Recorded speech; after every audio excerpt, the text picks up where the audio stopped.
today's episode, we're going to go over this beautiful Komodo dragon build that I've done here. And to date, I would say my best build yet for the 5.7 platform. And I kind of want to go in the next episode of I uh, why I've chosen the 5.7 platform to do my training and shooting from. I'll kind of go over that in the next episode. Um, to kind of give you all a little bit of background of my thought process behind that. But anyway, I got a whole lot of background advertisement over here that I kind of want to go through for this build. None of which anyone sent anything for free um, outside of Armor Spec. And this will be the whole build, so you can see what I put on here, and if you want to go out and do the same thing. So to begin with, let's give you an overview of the firearm itself.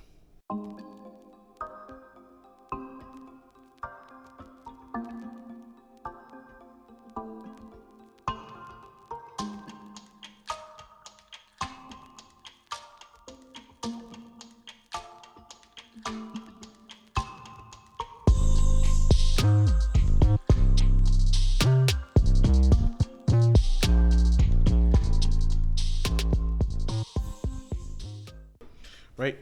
All right, so up front here, and of course, of all you know, I'm going to show you that my mag is empty. Um, I know my firearms because I build them, whatever. All right, so up front here we have this linear compensator from this company. This is what it looks like on there. It's pretty nice. Sets off the FDE color. Past that, I have this beautiful handrail from Grindle Hunter. I don't know if you ever heard of them before, but here's their little contact here, little sticker. Grindle Hunter. This is a 16-inch handguard. And did I say barrel? 16-inch handguard, made in USA in FDE. Lots of M-lock rail positions on both sides, and cutouts here, circle cutouts here to save that weight. Hand grip here seems to be nice. I have a lot of angle to hold where I want to on here, and then a couple of spots here for some Picatinny stuff if I so choose. Really like the quality of their stuff. You got this two bolts here on this side, and then a locking mechanism here on the back that those two bolts slide through, and this positions into the handguard on top of the nut that locks in the barrel and keeps this all like pretty tight, so it literally won't walk out.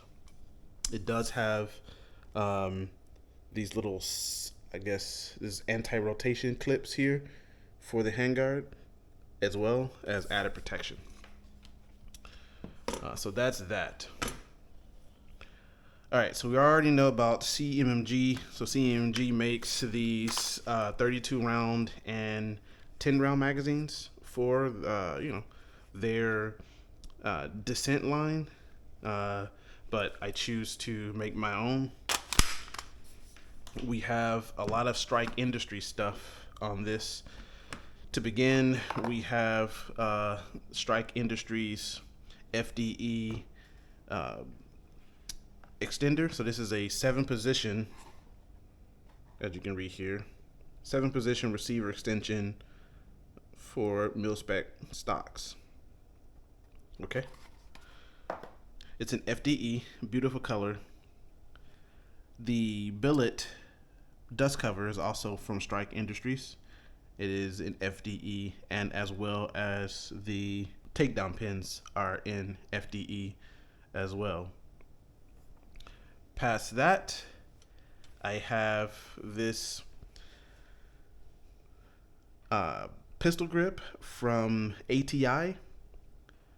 I've been using their pistol grips due to the, just look at the ergonomics of it. I mean, it fits in the hand really, really well. I don't have any problems. This is really soft. Contours to my fingers quite well, you know, and I have pretty sizable hands. So this is really comfortable to shoot. I just wish they had this black part here, the rubber piece, in FDE, but I mean, a little bit of black doesn't hurt the build at all. Okay, I didn't leave out the barrel, but we all know that the barrel comes from CMMG. It's a 16.1 inch barrel with the corresponding BCG. It is a right side or right hand or a right eject ECG or BCG, which I'm looking forward to them doing a left-handed version so I can kick all my stuff over to the left because I'm a left-handed shooter. But so far that's working out fine. I have FDE ambidextrous safety selector from Timber Creek, as you can see here. It's nice. And on this side, nice. And also FDE bolt catch, or bolt catch, and FDE ambidextrous mag release from Ford Controls, which was kind of interesting on tracking down because I've only seen black. So I've done a lot of searching for items in FDE for this build. So past that, I have this 83 Tacticals FU bag for parts that you would lose or shoot across the room. I actually haven't lost any parts by flinging them across the room.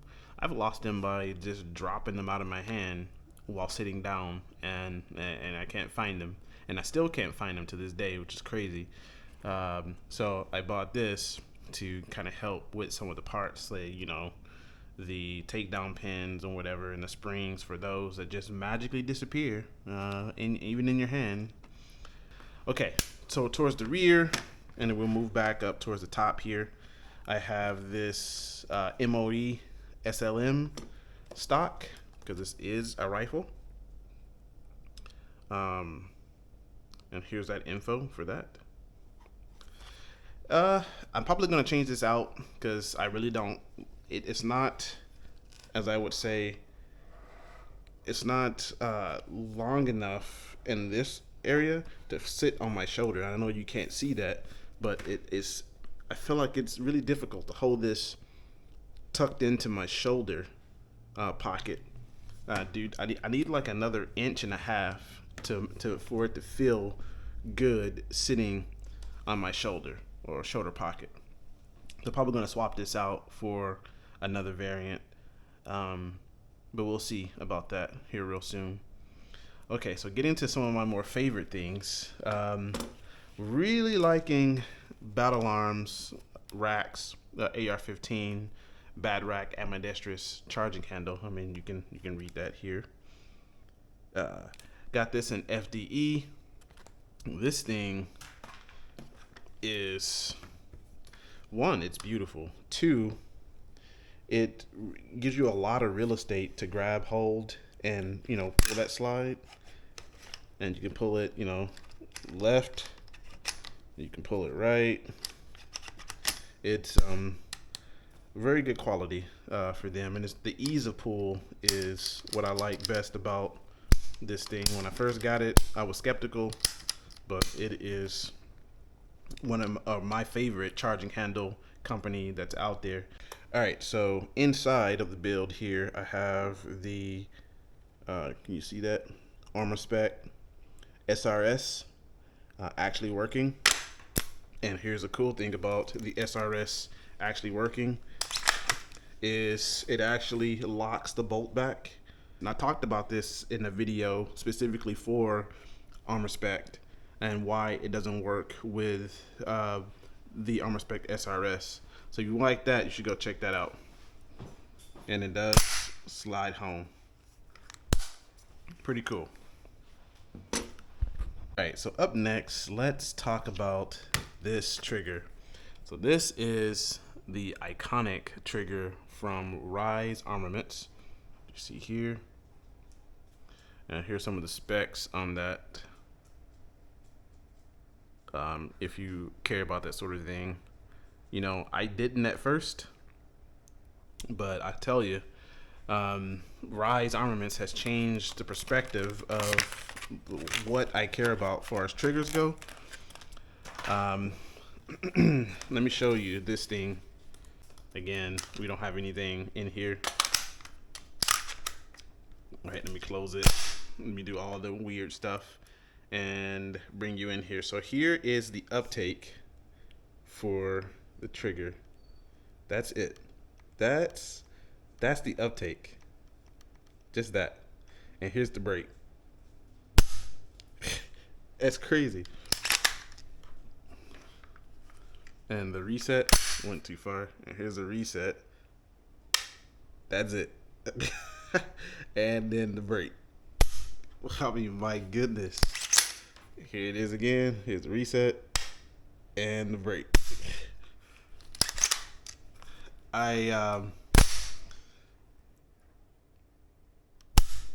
That's crazy.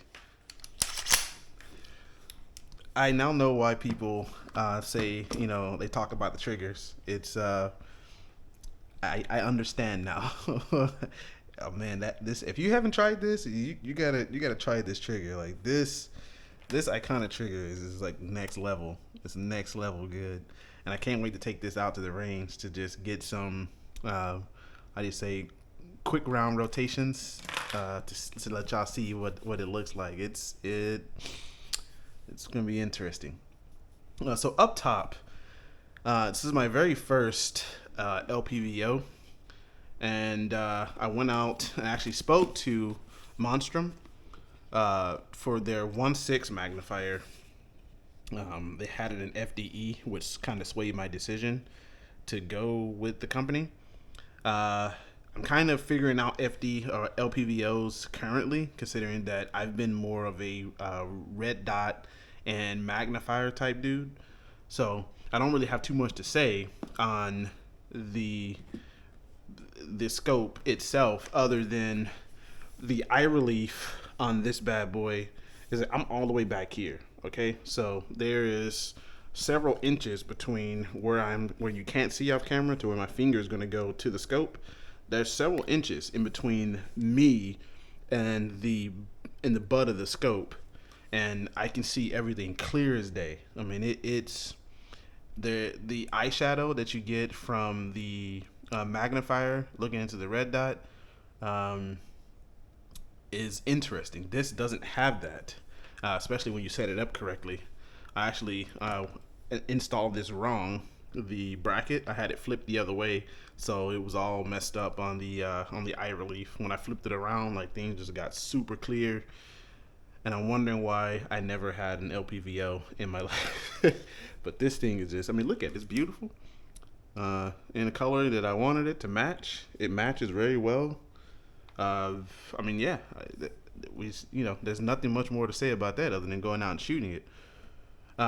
Primary arms actually made their debut into the build with I bought the 4 controls ambidextrous mag release from them. They're actually the only ones I believe that carry the FDE version of that from 4 controls. I also bought this quick disconnect sling mount from them. This thing is pretty heavy duty, works real well, to be honest. Don't have any complaints. Everything here is Loctited in. As you can see, is Loctited in. Everything, so nothing should come rattling loose. Except for the muzzle, the linear compensator. I don't Loctite that. I just kind of screw it back on if it gets loose. I will suppress this as well as with the 5-inch variant. Now, keeping the backpack, I'm going to suppress that one for sure. Was there anything else that I left out for this build that y'all want to know. I think that's it. Um, all in all, if you were to build this thing yourself, uh, not including the magazines, because they're like $39 each, you probably be looking at roughly around like $1,100 to $1,200 just in parts to build this yourself.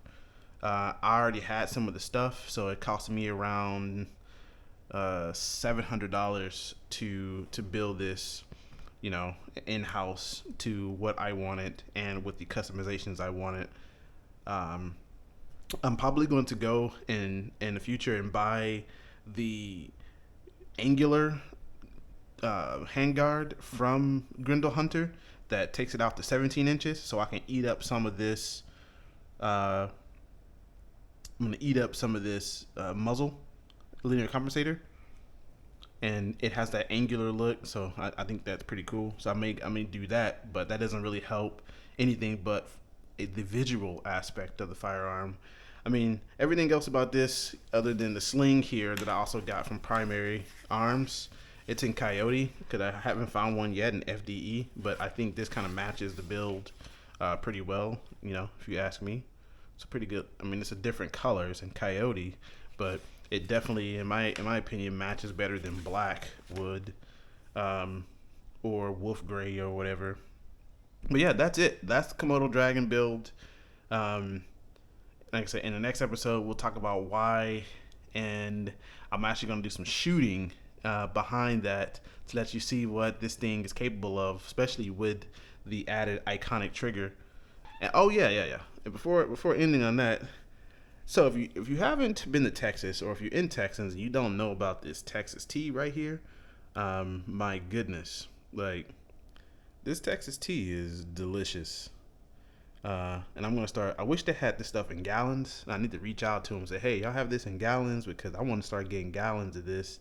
Because this is some good tea. And made in Texas. All the components are made in Texas, and it's it's not super caloric or super sugary. It's decent. The flavor is crisp. I have nothing but nice things to say about this tea. But yeah, don't forget to like, comment, subscribe to the channel if you haven't. And I'll see you back here in the next episode. We got a lot of things to cover here in the month of July. A lot of thoughts on two-way stuff, on kind of what's going on in the country and at local stores like Walmart and whatnot. I've come across some very interesting things as a person that believes in two-way rights. So kind of want to talk about those things coming here in July. But until then, I will hope to see you back here. Peace.